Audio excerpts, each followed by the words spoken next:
Sup guys, gonna quickly go over the new augments. The data mine will be linked in the description if you haven't seen it yourself.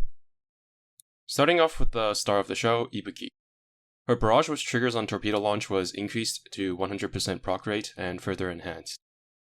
The enhancement added torpedo scaling slashes, which have higher hit rate than the torpedoes of the base barrage, so its realistic output most likely doubled. While she doesn't have permanent double torpedoes like Unzen, this barrage is pretty much the equivalent.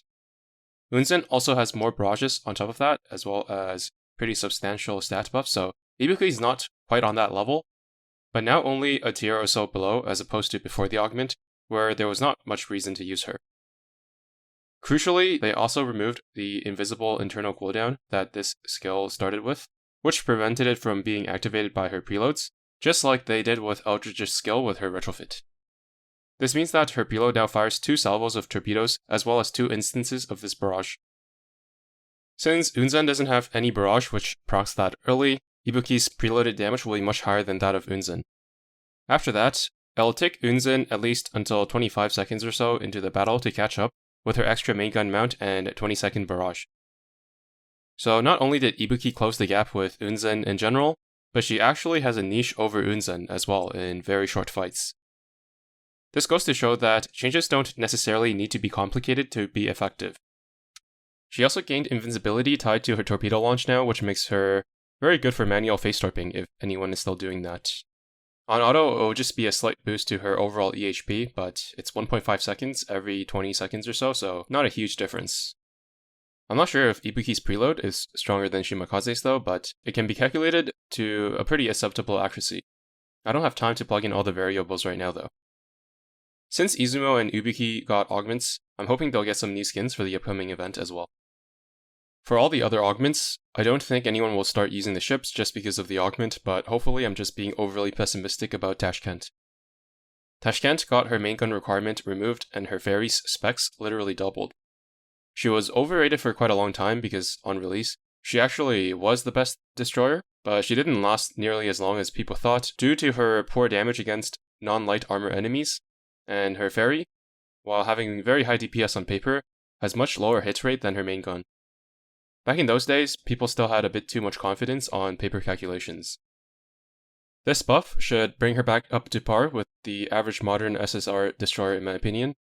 At best, she could end up being on the higher side of average. As a light armor specialist herself, I don't think she'll end up anywhere close to the Anshan retrofits.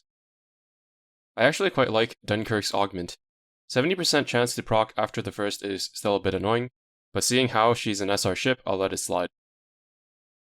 The dessert stuff plays very well into her character design, and all of the effects are actually non-negligible, at least guaranteeing firepower and healing. Overall, the numbers are just too low for today's standards though, mostly in her base stats. After that, there is Nagato Meta. Her moon-based skill effects remind me a lot of Haselia from Grand Blue Fantasy. If you know, you know. She's quite simple, having a guaranteed strong barrage with little else. She's around the same level as Big 7 Retrofit I think, but on the higher end.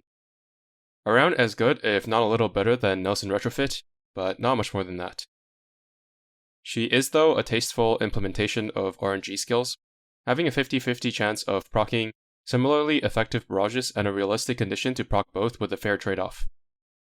The fight seems pretty chill mechanics-wise, just having mechanics that increase damage taken by some amount.